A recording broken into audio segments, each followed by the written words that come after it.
change how we approach and fund women's health research. So as part of the initiative, Joe has directed federal agencies to look at how they can better advance women's health research, working with leaders like our new NIH director. Where is she? Oh, there she is, Monica. But you know, the federal government can't do this all alone. So we need research universities to develop breakthroughs, investors who believe in those ideas, startups that bring those ideas to the market, doctors who translate those ideas into treatment plans, and government and advocates who help bring everyone together. So Atlanta has been doing this for decades, helping push progress forward in women's health. And I know this city will remain at the forefront of this work, right? Yes. So we came here to listen to your insights and your experience, to hear about the work you're doing and the path you see ahead.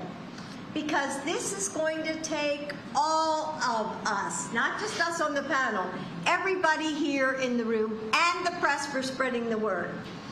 So we are going to, build a future where women, all women, aren't just an afterthought, but a first thought. Yes, where healthcare meets the needs of everyone. So thank you for having me here today.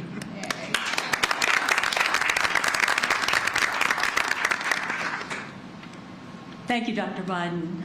That's an inspiring introduction to this today, and I want to thank you, and I want to thank Maria for hosting us, and I want to thank Atlanta. Thank you, Atlanta. Yeah. Thank you, Atlanta. What we're going to do is I'm going to ask the panelists to say just a few words about themselves, who they are, and what's the kind of work that they do by way of introduction, so that we all know who everybody is, and then we'll go from there. So we'll start first with Dr. Tanae Lewis. And Tanae, can you tell us a bit about yourself? Sure. Good afternoon, everyone. I am a professor of epidemiology at the Rollins School of Public Health at Emory University. I'm trained as a clinical health psychologist, and my passion is in the area of women's health research. I actually have 2 NIH-funded cohorts here in Atlanta of over 800 African-American women. One cohort is focused on understanding early markers of vascular disease, and the other is also looking at early markers of vascular disease, but in women with systemic lupus erythematosus.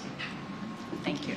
Perfect. Thank you, Tanae. Next, we're going to move to Linda Goler-Blunt. Linda. Good afternoon. I'm Linda Goler-Blount, president of the Black Women's Health Imperative and chair of the Rare Disease Diversity Coalition. And the Black Women's Health Imperative is a 40-year-old organization, and in fact the only national organization focused on the health and wellness of Black women, and has been for 40 years, which says something. Yeah. But proudly founded on Spelman's campus, so we have deep roots in Atlanta. We were founded by Billie Avery, one of the mothers of the reproductive justice movement. And we focus primarily on chronic disease prevention and risk reduction. We are CDC's top performing grantee for diabetes prevention. We're an official training center. We focus on all things obesity related, but also maternal health, HIV, reproductive justice, rare disease, obviously. And all of that is undergirded by a very strong policy shop. In the 10 years that I've been in this role, what I bring is an emphasis on science. I'm an epidemiologist also. And one of the things that we talk a lot about is participation in clinical research on the part of Black women. And as participants as well as researchers, one of the things that we're fond of talking about is that there are disparities in clinical trials participation, like cancer. 4% of patients participate in cancer research trials. But when you look at something like breast cancer, and Black women die 42% more than white women, then clearly 4% is not enough for Black women. So we surveyed 4,000 Black women, found the number one reason Black women don't participate in clinical research is they're not asked. And the number one reason they cite for dropping out of research is that they're not treated with respect. So I'm really happy to be here to have this conversation and talk about what kinds of changes need to take place, not only in research, but how research is conducted. And we know that what we consider to be evidence depends on who's asking the question and who they're asking. So I'm really happy to have this conversation and talk about how we can ask the right questions of the right people to make sure evidence applies to everyone. Thank you. That's great. We're glad you're here as well. Stephanie Diaz, please. Women's research at its core is a belief that women's voices deserve to be heard, that women deserve to be seen, and that women's unique needs deserve to be honored. And for that reason, I am moved at how deeply we share that core belief and have dedicated our life's work to it. I'm Stephanie Diaz, daughter of a Puerto Rican doctor and a Puerto Rican nurse, and I have lived the majority of my life here in the state of Georgia. Today, I lead industry discovery and the venture deal flow process for Panelist by Wellstar, which is an innovation company and venture fund backed by one of Georgia's largest health systems, which treats 1 in 6 Georgia patients each year. At Panelist by Wellstar, we source incredible startups and give not only investment capital, but also a testing ground through pilots and proofs of concept where we can apply and study emerging innovation inside of the clinical environment of a massive health system. I'm proud to say that our investment team are majority women, which allows us to recognize talent and problem statements that other people miss, which is translated into a portfolio that is 1/3 women-led companies and 1/4 women's health initiatives, including Steel Sky Ventures. When it comes to women's health specifically, areas that are top of mind for us are access, bringing care outside of the 4 walls of the hospital and practice, women's oncology, maternal outcomes, and along with that, underlying factors for maternal outcomes like social determinants of health and mental health. Recently, McKinsey published a report stating that the women's health gap is a $1 trillion opportunity, and we believe strongly that research and innovation are key to capturing that opportunity. I'm thrilled to participate in this conversation. Thank you for having me. Thank you, Stephanie. Maria, please. Hi, I'm honored to speak to you today as the founding and managing partner of Steel Sky Ventures, a pioneering venture capital fund improving access, care, and outcomes in women's health. Steel Sky has invested in industry-leading companies that are moving the needle for women and underserved populations. We invest across the spectrum of care, from improving maternal health, physical and mental health, to expanding access to rural America and delivering insurance-covered care to women experiencing menopause. We know from experience that increased investment in research is critical to bringing new and better solutions to market for women. Steel Sky Ventures is proud to be one of the largest venture capital funds supporting women with $73 million assets under management. But this figure represents just a very tiny fraction of the overall investment landscape. Improving access and outcomes in women's health will require additional investment from all levels, starting from investment in research and development, to investing in venture funds and looking to invest in women like ours. And finally, investment in the pioneers who are leading the charge in the front lines of care delivery. This initiative is an important first step in leading to the change, and we're grateful to partner with the First Lady to elevate these important issues and improve lives of women around the world. Thank you. Thank you. That's a cool name. Here's another cool name. Dr. Valerie Montgomery Rice, please. Thank you. Nearly 20 years ago, I was humbled to serve as the founding director of the Center for Women's Health Research at Morehouse Medical College. At that time, it was the first center in the country that looked at diseases that disproportionately impacted women of color. We looked at the impact of biology, race, and economics, and how it contributed to women's health disparities. The center, though, was highly dependent on partnerships. Partnerships with universities that were more research intensive, partnership with industry, and partnership, most importantly, with the community. For example, we knew back then that breast cancer, despite black women having a 22% lower incidence, we had a 19% higher rate of mortality. We focused our efforts then on breast imaging, understanding that digital mammography may be more important than analog mammography back then. Now we have 3D and 4D. But back then we were trying to make sure that there was access to wonderful state-of-the-art mammography units. And our first grant came from Susan Coleman, and a gift from her lodge gave us a digital mammography unit that we could use throughout the community. We focused on fibroid disease because we know that African American women are 3 times more likely to be diagnosed with fibroids. They're diagnosed at an earlier age, and they have more severe symptoms, which leads to earlier hysterectomies. And we know that by the age of 35, 60% of all black women will have fibroids. This work was led by Dr. Al Hindi, who has studied now the biological impact of the role of estrogen and vitamin D, and we continue that work today. So if you fast forward to my role now as president and CEO of Morehouse School of Medicine, I now get to shepherd several of the centers and institutes that are focused on eliminating the disparities in women's health. First and foremost, we're thinking about maternal health. Our Center for Maternal Health Equity, led by our own Dr. Natalie Hernandez, who's in the audience, is really focused on reducing maternal mortality rates, because regardless of what we do in this country, we know that we have one of the highest of any developed nation. The disparities in mortality are stark.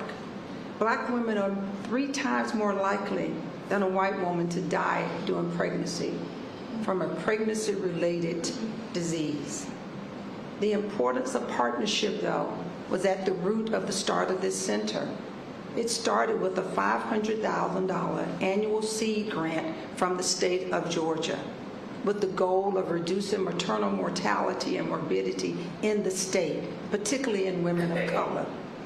The approach has been multifaceted, including looking at the biological root causes, but also co-creating community solutions through projects like Presence, maternal prenatal education and service navigation for care equity.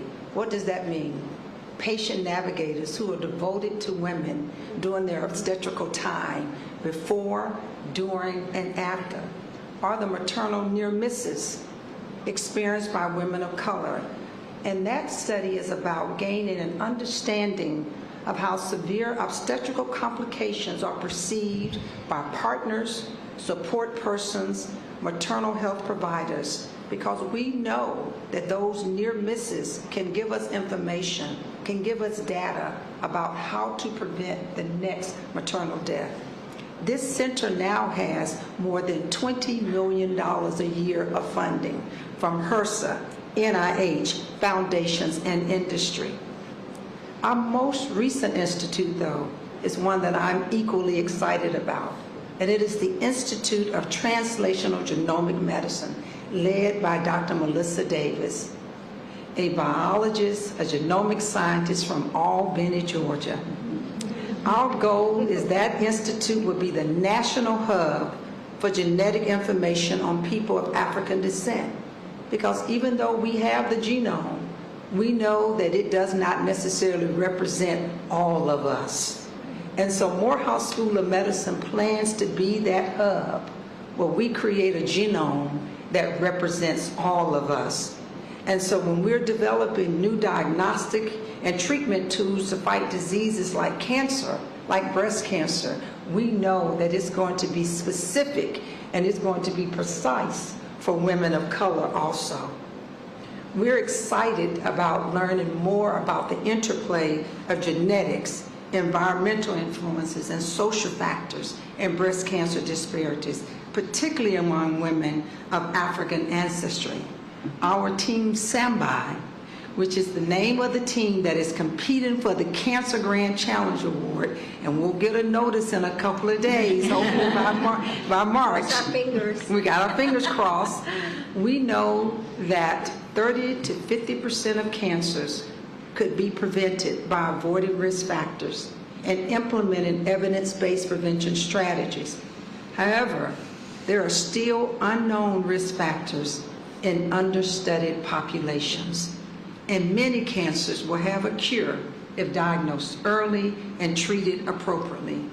And finally, the success of any and all of this work that we do relies on the respect and partnership we have with our community, based on the trust that ensues when we co-create solutions with them instead of for them. I am excited about this initiative, and I know that it is going to lead to the change that will be required for women to be more included in research studies and for us to eliminate disparities. Thank you. Thank you. Dr. Clementich. Yes, thank you so much. My name is Dr. Eloisa Clementich, and I'm the proud president and CEO at Invest Atlanta. And on behalf of my board chair, the amazing Mayor Dickens, I want to welcome everybody, Dr. Biden, to the city of Atlanta. It's a real honor to have you here in our amazing city. So as the economic development arm, it really reminds me of a community meeting I attended where someone said, Eloisa, you know, we don't live compartmentalized lives. Don't give us compartmentalized solutions. So it reminds me of, it is so important to be talking about women and women's health, but we also have to talk about women and women employment, women and education, and women and all these other, and housing, which is so important, which is the entity that I get the privilege of being able to work with, to think through how are we looking not only as the need of a woman and her, of having stability in a home, but also how about a job and what are we doing to help upskill. We know that here, or I should say in the nation, 39% of all businesses are owned by women. So what are we doing to ensure that we address this need that's been so eloquently discussed, but how do we make it entrepreneurial, and how do we help women continue to grow and be the leaders that they are in this, solving the issue, but also being able to benefit from it economically. So with that, I look forward to this conversation. Thank you for inviting me and talk more about some of the initiatives we're doing. Thank you. Thanks. Thank you, Eloisa. Dr. April Spencer. Hello, everyone, and thank you for having me. My name is Dr. April Spencer. I am a surgeon that specializes in breast cancer, and I've done this for over 20 years. And so I've seen firsthand the impact that disparities have specifically on women and also women of color. I think this roundtable is very timely, and I'm so proud to be a part of it, because we're coming off the heels of World Cancer Day, which was February 4th. And there was a new study released that showed that we are predicting a over 70% increase in new cancers globally in the upcoming decades. And countries, whether they're developed or not, we are seeing the highest disparity further impacted if there's already some gaps in healthcare, especially as it relates to women. It's creating a tremendous burden. And again, as a small business owner, I've been in private practice for over a decade. And there is not only a mental, a physical, but also an economic impact that women, communities, their families, our local government, and even our nation are experiencing when there are healthcare disparities, especially as it relates to women.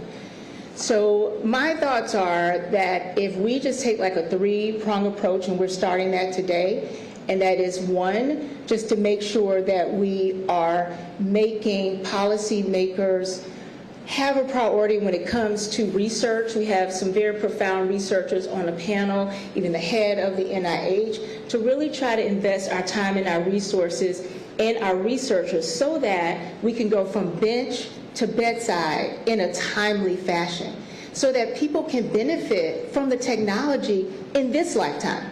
Because it doesn't matter if we have the technology, but there's so many loopholes that we can't get it to the most vulnerable populations during a time in which they need it the most. The second approach is to make sure that we're supporting the heads of academic institutions like Dr. Valerie Montgomery Rice, who's head of my alma mater, Morehouse School of Medicine, because because she is part of incubating this new and fresh batch of scientists and researchers. So on the academic level, that has to be supported. And then lastly, I think it was already mentioned, is really putting a priority on grassroots organizations so that there is a conversation about advocacy beyond just screening. We've got to do better than screening. We've got to go from awareness to action. And hopefully, with this White House initiative on women's health, we can make sure that we are at the forefront because the world is watching. The world is watching. And the United States has always had a legacy of leadership. And so they, meaning the global communities, is expecting us to provide that roadmap so that we can have women that when we are faced with healthcare challenges, where you live is not going to determine how long you live. So thank you for having me today. Thank you, Dr. Spencer. Dr. Bertagnoli. So it's so great to be here today. I'm Monica Bertagnoli. I am the director of the National Institutes of Health. I have the great honor of being selected to serve in this role by President Biden, and also the honor of being able to work with the President and with Dr. Jill Biden, who have deep, deep concern over the health of people in this country and emphasize all people in this country. So I'm just going to be brief, and I'm going to share two things. These are vision statements crafted brand new for the NIH. I think they'll resonate with you today. The first, we are the largest funder of biomedical research in the world. However, everything we do is guided by this. Our work is not done when we deliver dramatic new results. Our work is only finished when all people are living long and healthy lives. That's first. And second, the approach to this. We at NIH believe that our work encompasses the laboratory, the ground foundation of everything we do, the clinic, and equally important to those two, the community. And that because of this, because our work has to be all-encompassing, and it's not linear, it's circular, the laboratory, the clinic, and the community, because of that, people are our partners. The people we serve are our partners in everything that we do. So it's a great honor to be here with all these brilliant ladies here today, and thank you very much. Well, thank you all for those introductions. They're very informative. Now it's time for me to introduce myself. I'm Dr. Carolyn Missouri. I'm the chair of the White House Initiative on Women's Health Research, and it's really a pleasure to be here with all of you. It seems to me in listening to these introductions, there are a couple overarching themes. I think one that jumps out at me is certainly the commitment to improving women's lives. And the second is one mechanism for doing that is advance our research on the health of women.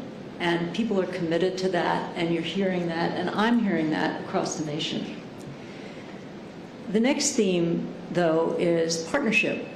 How do we partner with each other to make this happen? Because as Dr. Biden has pointed out again and again, we have to do this together. We can't do it by ourselves. And I think everybody here on this panel today is saying that.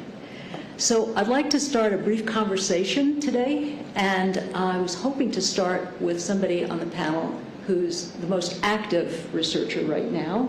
Many of us have been in biomedical research for a long time, but I'm looking at my friend and colleague, Dr. Lewis. And I was wondering, Dr. Lewis, if you could start us off by just talking a bit about your research and how a potential partnership with a corporate entity might be particularly useful in terms of your implementation of your work into the community. Absolutely. So I can start by saying I actually started my career on an NIH-funded study of menopause, the study of women's health across the nation. And one of the take-homes from that study was for Black women, menopause lasted longer, was more severe. Vasomotor symptoms, hot flashes, and so on, night sweats were actually found to be risk factors for later life heart disease. And coming out of that, the thing that struck me the most was the fact that Black women were entering menopause with more risk factors already. And so when I moved to Atlanta, I wanted to start a little bit earlier, prior to menopause, and so began recruiting women in the late reproductive years. And one draw of Atlanta was really the sort of within group diversity and the socioeconomic diversity within the African American community. And so for the past several years, I've been looking at early vascular aging in a cohort of African American women. And one of the things about early vascular aging, in particular when you think about elevated blood pressure and hypertension, is for a lot of groups, but particularly for African American women, it really is the road to so many different adverse outcomes. So hypertensive disorders of pregnancies are one of the leading causes of maternal morbidity and mortality. You think about heart disease, you think about stroke. Alzheimer's disease in African Americans is actually believed to be more vascular than it is plaques and tangles. So this really is something that impacts women across the lifespan and at a range of different, and has a range of different implications for kidney disease as well.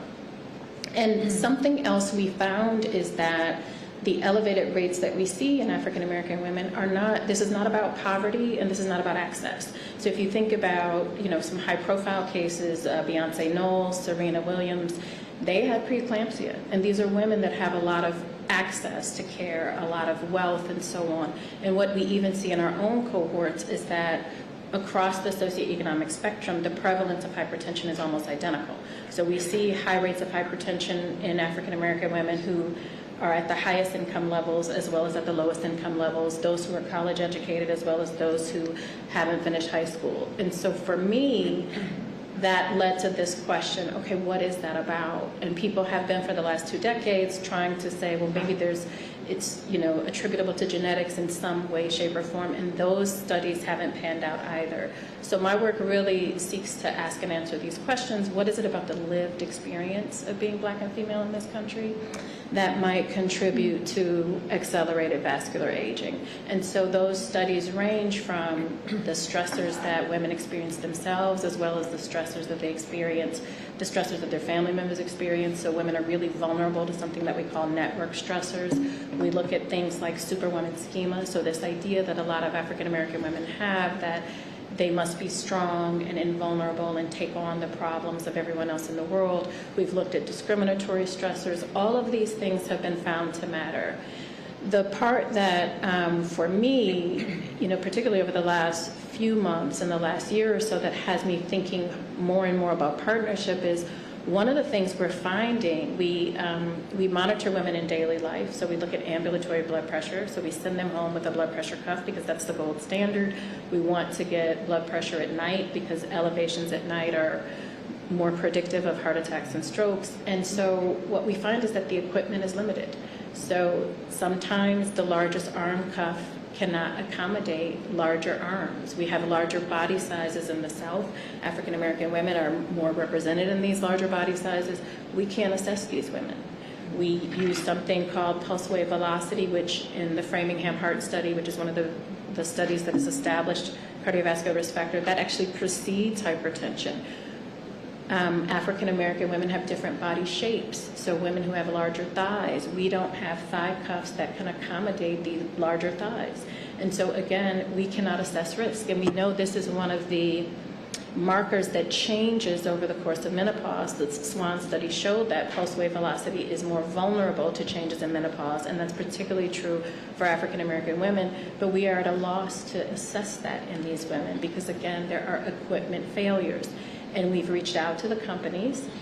Do you have these larger cuffs? Could you make these larger cuffs? And their response is, we can't accommodate that. So for me, that really led to this sort of question of how can I begin to partner with entities that are thinking about women's bodies and women's health and have a desire to be inclusive of all types of women, all body sizes, really thinking about some of the issues I think that hit us hardest in the South. SWAN did not include women in the South, so that was one limitation there, and we know women are dying in the South, particularly African American women. And so for me, that's sort of where my work, the rubber meets the road for me, and where I'm really open to collaborating and hearing more from people on the panel about ways to address some of these issues. Thank you, Tanae. That's such a generative story and so important. And I wonder if I might just turn to Maria for a second, because part of what I understand you to be talking about is the need to partner with someone who can understand the importance of developing a product. There's been some recent articles in the scientific literature. There's been one in Science and there's been one in Nature talking about the fact that it's women entrepreneurs that develop products for women. So Maria, I wonder if you could just say a word about that and referable to Tanae's important example. Yes, exactly. And one of the reasons today that we're not seeing more of these solutions, we're not seeing sizes that fit us, is because it's reflected in the people that are allocating the dollars. We know that less than 2% of female founders are getting allocations to their companies. And so how can we continue to make solutions if we don't fund the people who are making them? And the reason goes back to looking at the landscape of venture capital. Most venture capitalists don't look like me or Stephanie. And the women who are coming up with these solutions, 2/3 of women's health entrepreneurs are females. And if they're getting only less than 2% of venture capital funding, then how can we expect them to create solutions for the billions of women around the world? And so what we are doing at Steel Sky is trying to change that. We are investing in any entrepreneurs that want to create better access, care, and outcomes in women's health. But one of the ways that we can do that best is to collaborate with an ecosystem. So we collaborate with health systems like WellStar, with investors like Invest Atlanta, and it's really important to us to have a whole ecosystem of support to drive the change that we want to see. It's not going to come just from investors or just from doctors. It's going to be coming from policy. It's going to be coming from the government. It's going to be coming to the biggest funder, NIH, and it's really holding them accountable and showing them data that shows that when you invest in women, they can invest in other women, and we can create the change that we want to see. Great, thank But you. Carolyn, couldn't I say, really, Joe's administration has given a lot of, I mean, that was a big change that he said that there has to be equity in his policies. And, you know, Mala, I don't remember I'm going to call you out, but remember, I mean, I just made a speech on this to women entrepreneurs, especially women of color. We are giving a lot more money to women of color to start businesses, to get access to capital. I mean, I don't remember, Mala, I hate to put you on the spot. Mala is the Director of Policy for the First Lady's Office. That is true. Like, this has been a key priority for President Biden in making sure that we are ensuring access to capital to minority-owned businesses, to businesses owned by women, and particularly women of color. And so and I think it takes time, right? And so this is a key priority, and equity is truly at the heart of all that the president does. And on day one, he issued an executive order telling that all federal agencies need to really think about that. But I think it takes a little bit of time, and so hopefully with government as partnering with private sector, partnering with different institutions of higher education and nonprofits, that we're all going to be able to see change coming, hopefully soon, but it does take a bit of time. But this is a key priority. But I will have to say, Dr. But if I can, you are very right. Because of your administration, we got the CARES Act dollars. That CARES Act dollars, 60% of our funds, that's direct money, were invested in women-owned business, women and minority-owned businesses, directly of our funds. So in this case, I know a lot of the big policies take time, but that one did not take time. It hit quickly, very, very fast. And I was talking to Dr. Spencer. She received one of those funds directly. So I think that that has made a huge difference in keeping many of our women-owned businesses open. So Well, thank you. Thank you, Eloisa, and thank you, Mala Adiga, both of you, and thank you, Dr. Biden, for raising that. I would raise that there's even yet another problem that needs solving, because similarly in these articles that I cited, it pointed out that only approximately 20% of patents that come out of medical schools are by women, and yet over 50% of individuals who graduate out of the life sciences with a PhD are women.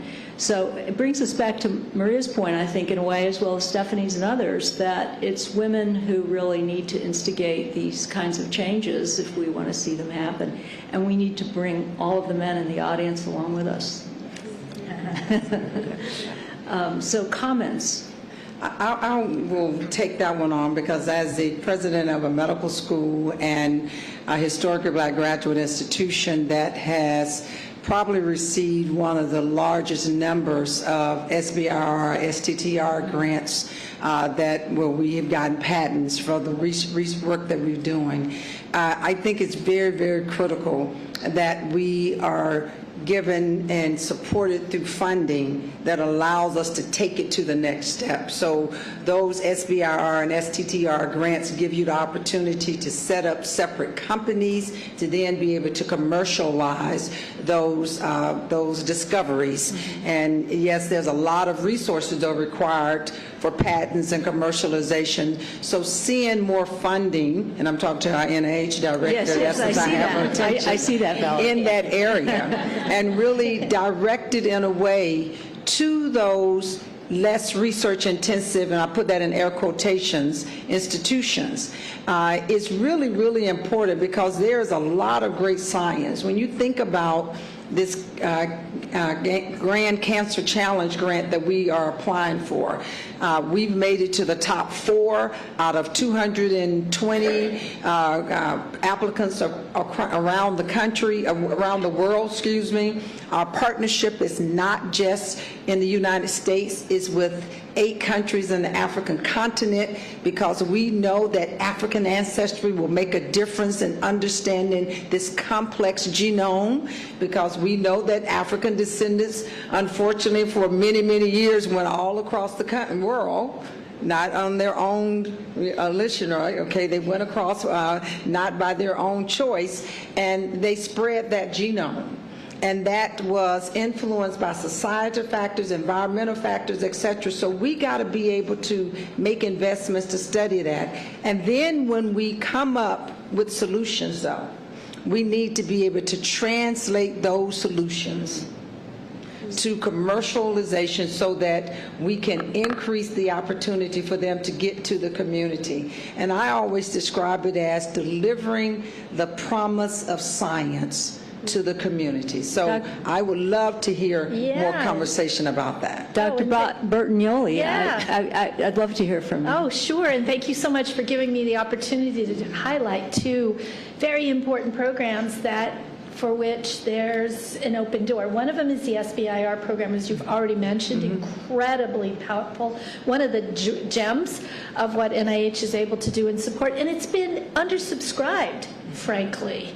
We need more people with more ideas who look to NIH to partner for that seed funding, not only the funding, but also the support to learn how to develop a product. It's not just money, it's also education and support and understanding how to open the next door, as you say. So I urge anyone who is interested in that to take a look at that program because it's undersubscribed.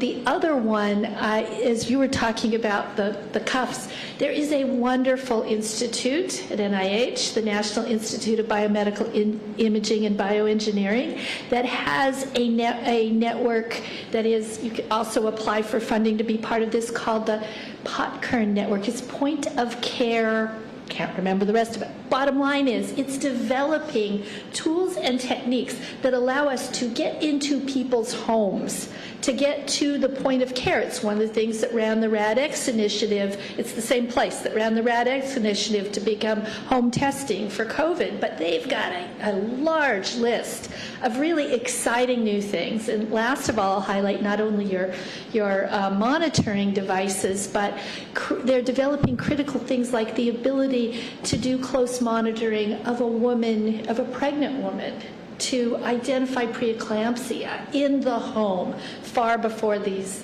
signs are up. So take a look at that institute too. There's a lot of really great opportunities there. Eloisa, yes. I would just like to, I wanted to expand on what Maria and what Doctor's saying about the need for the ecosystem, because venture capital is at the end, well, somewhere down once you got a proof of concept. We got to have people when they're really at the beginning, when they have this crazy idea where people are looking at you going like, really? That's when we got to help. And I think the city under this mayor has made that a big priority of us really providing that ecosystem. How have we done that? We created the first municipally run innovation incubator for women. So the target is women understand. Women, let's support them. So 90 women have gone through this cohort.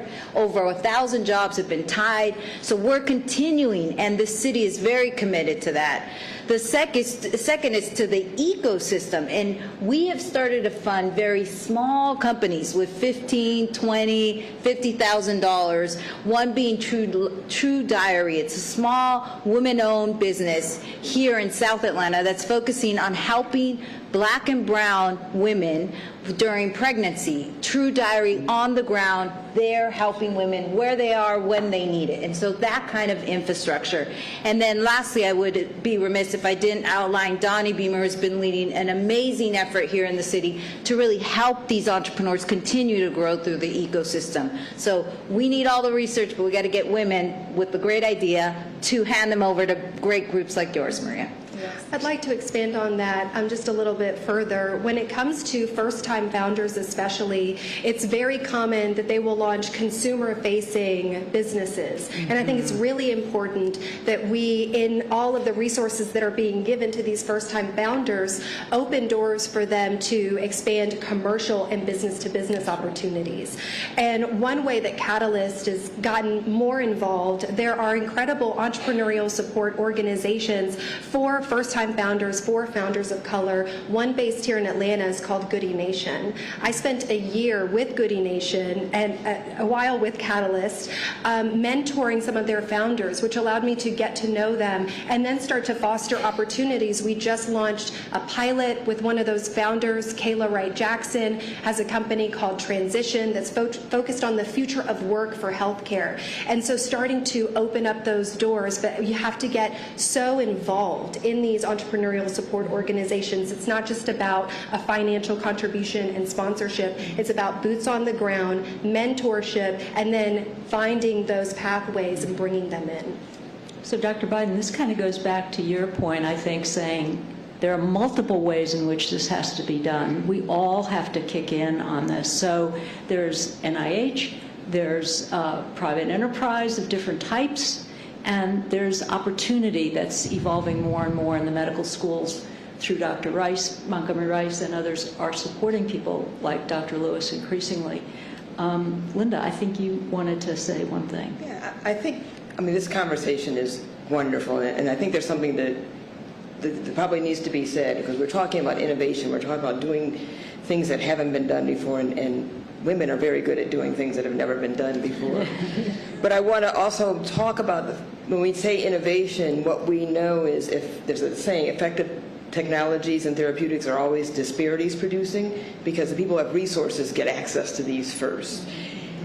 The interesting thing and wonderful thing about women entrepreneurs and inventors is they actually think more broadly about who the consumer might be, who the patient might be, who the customer might be.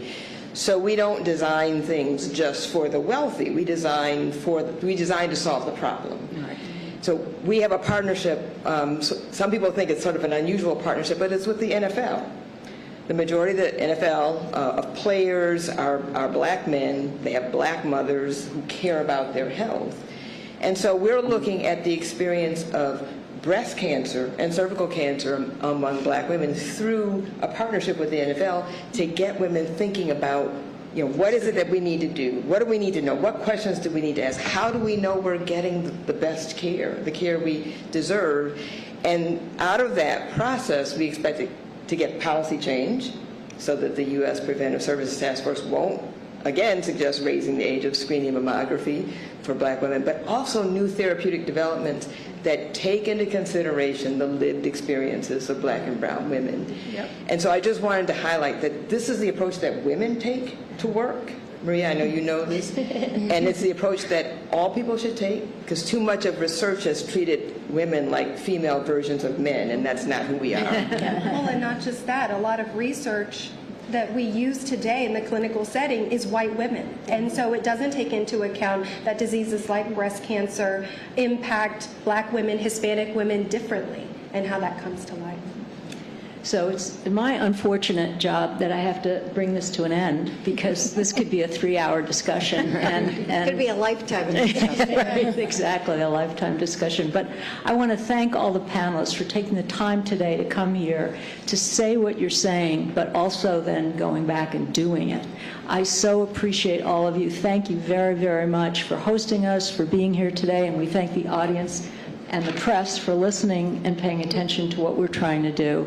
And I thank President Biden and Dr. Biden for the White House Initiative on Women's Health Research. Thank you. Thank you.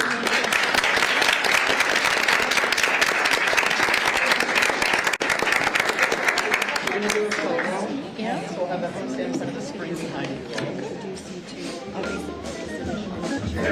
you.